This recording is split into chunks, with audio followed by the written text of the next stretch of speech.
Once upon a time, there was this really big explosion, and nothing became something, and very, very, very slowly, something became everything as the particles that were created filled the gulf, and finally, we are men and we play golf. At least that's the story, and for most of us, we're sticking with it. At least we are dealing with things that we can see and feel and do some experimentation with.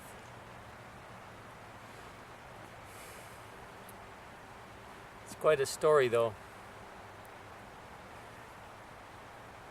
I remember it being the greatest challenge to my faith in Christ, going through a public school all my life, and from my teachers just thinking that science has proven that we slowly evolved from the primordial soup and became what we are today.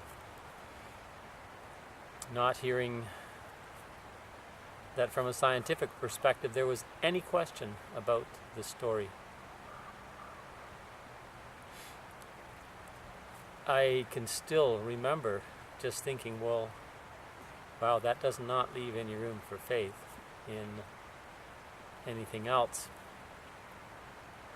But I didn't withdraw from the church. I just thought, well, I'm hoping that someday something may become clear. We'll see, because science is, I'm a product of Western civilization. Science is important to me. Reason is very important to me, and those are very Western things, and they're good things. They're important things. I'm not ashamed of them. They're great. But slowly on, as I worked and lived and read some more things, I came to understand that science, the knowledge of science, is very limited. The philosopher of science, Michael Polanyi, wrote about how in every new discovery, so-called discovery, there's a great deal of emotional input. I'm not sure what he called it. It's charged. Every new discovery is charged with personal feeling,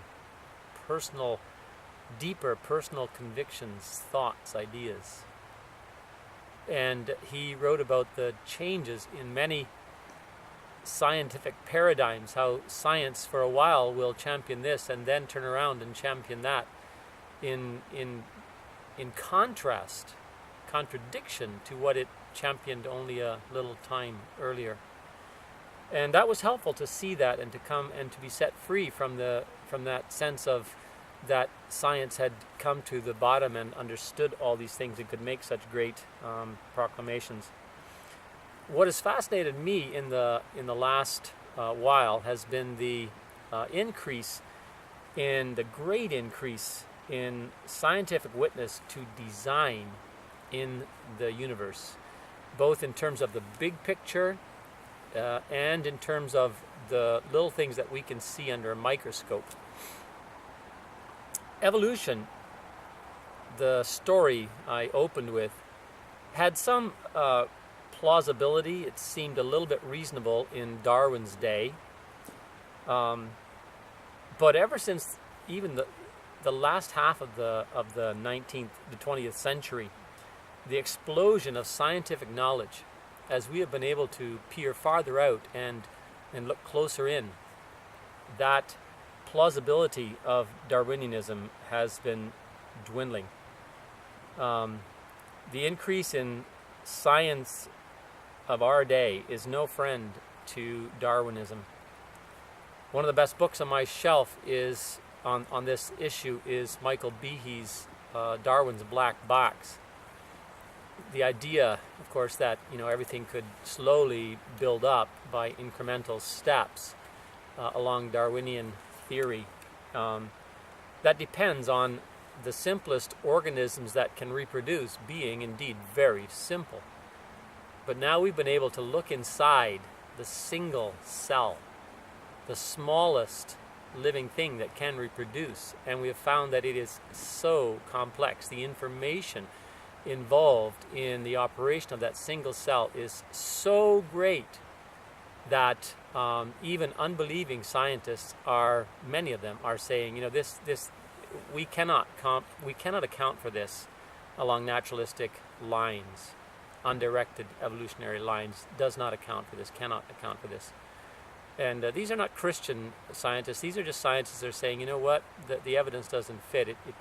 We can try to pretend, but it doesn't.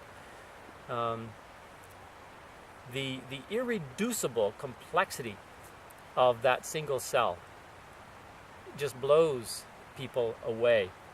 And of course, it's all got to be functioning and working before that cell can reproduce.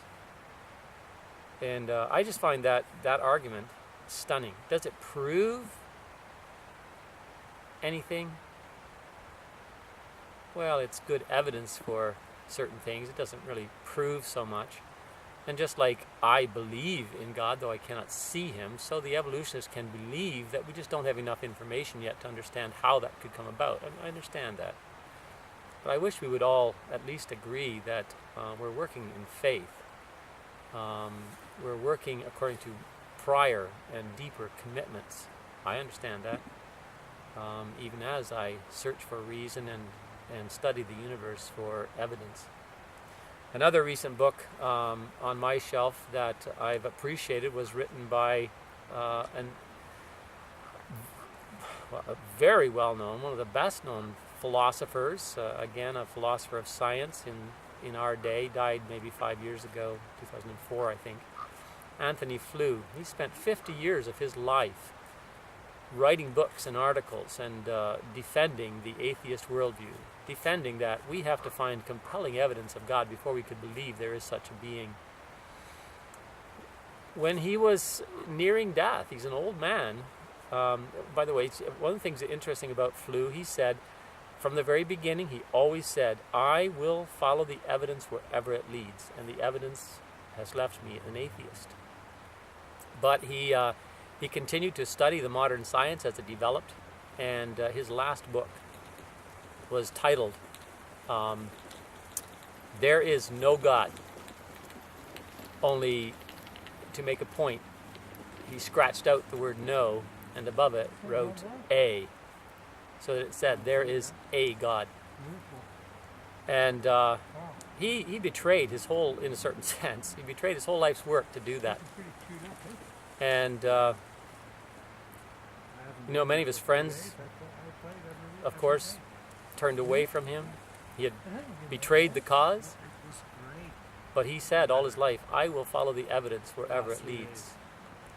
And though he did not become a Christian, he said, I cannot deny that the evidence does not support undirected evolutionary development of what we see and experience.